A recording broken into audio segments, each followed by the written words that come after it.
नमस्ते भारत, मैं अमित अश्विन। आपका स्वागत है मुद्दा एंड मसला के एपिसोड नंबर 1 में। आज हम बात करेंगे इजराइल और फिलिस्तीन वॉर पर। आज से 2 हफ्ते पहले यानी 7 अक्टूबर को सुबह के 4 से 5 बज रहे होते हैं इजराइल में। तभी गाजा के आतंकवादी संगठन हमास की तरफ से इजराइल पर 5 से 7 हजार मिसाइलें दाग दी जाती हैं और इजराइल में मासूम सो रहे लोगों की जान चली जाती है। इसमें 1400 से भी ज्यादा लोगों की जान जाती है, जिसमें मासूम बच्चे और औरतें भी होते हैं।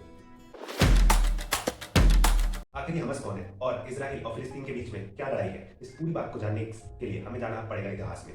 इस कहानी की शुरुआत होती है 1948 में, जब ब्रिटिशर्स ने इजराइल और फिलिस्तीन में से 2 देशों के टुकड़े कर दिए। जिस तरीके से ब्रिटिशर्स ने इंडिया और पाकिस्तान 2 देश बनाए, उसी तरीके से तब इजराइल को वहां पर 48% लैंड शेयर दिया गया और 44% फिलिस्तीन को। बचा हुआ 8% जो कि एक यरूशलेम, जो कि एक 3 धर्मों की विशेष धार्मिक स्थल है, ईसाइयों के लिए, ज्यूस के लिए और वहीं पे मुसलमानों के लिए भी। इजराइल में 74% से भी ज्यादा की आबादी ज्यूस यानी यहूदियों की है और वहीं पे फिलिस्तीन में 70% तक आबादी मुस्लिम्स की।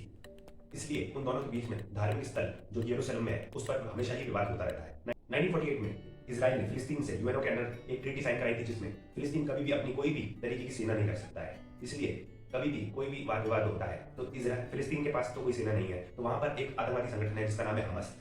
इजराइल जो कि 48% लैंड शेयर के साथ था, उस पर हमास ने कई बार हमला किया। उसके बाद इजराइल का अब लैंड शेयर 48% से 80% हो गया, यानी कई एरिया फिलिस्तीन का इजराइल ने कब्जा लिया है। अब इजराइल के पास 80% लैंड शेयर और फिलिस्तीन के पास सिर्फ 12% लैंड शेयर है और बचा हुआ 8% आज भी विवादित जमीन यरूशलेम है। फिलिस्तीन 2 स्टेट या 2 डिवीजन में बटा हुआ है। पहला है वेस्ट बैंक, जो कि एक डेवलप्ड स्टेट की तरह देखा जाता है। दूसरी तरफ है गाजा पट्टी, जो कि 4 से 6 किलोमीटर चौड़ा और 11 किलोमीटर लंबा एक डिवीजन है, जिसमें हमास आतंकवादी संगठन काम करता है। वो पिछले कई सालों से इजराइल पर हमला करता रहता है और कई हमलों के बाद फिर इजराइल जवाबी में उन्हें हमला करता है और कई अभी तक आतंकवादी मारे गए।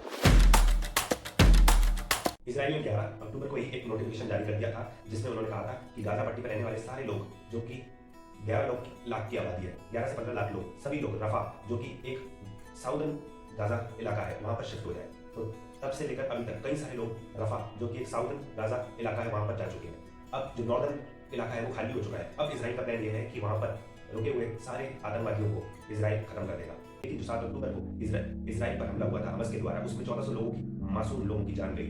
इस वजह से 8 अक्टूबर को ही इजराइल ने फिलिस्तीन पर कई सारी मिसाइलें दागी और अभी तक इजराइल फिलिस्तीन के आतंकवादी संगठन जो कि गाजा पट्टी में शासन कर रहे हैं, उनके 250 से ज्यादा अड्डों पर बॉम्ब गिरा चुका है और अब तक 6 हमास कमांडर मारे जा चुके हैं और आगे देखते हैं क्या होता है। अभी तक 2800 से ज्यादा आतंकवादी समेत फिलिस्तीनी लोगों की जान जा चुकी है।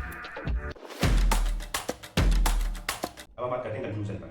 ये 35 एकड़ यरूशलेम, जो कि 8% इजराइल और फिलिस्तीन का लैंड शेयर है, इस छोटे से जमीन के टुकड़े पर विवाद होना तो इतनी ज्यादा बड़ी चीज नहीं थी। लेकिन अब ये बात धर्म पर आ गई है, इसलिए अब ये लड़ाई देखना होगा कहां तक जाती है। इसी तरीके के नॉलेजेबल कंटेंट को देखने के लिए मेरे चैनल को सब्सक्राइब करें और बेल आइकन जरूर दबाएं। तब तक के लिए जय हिंद, वंदे मातरम।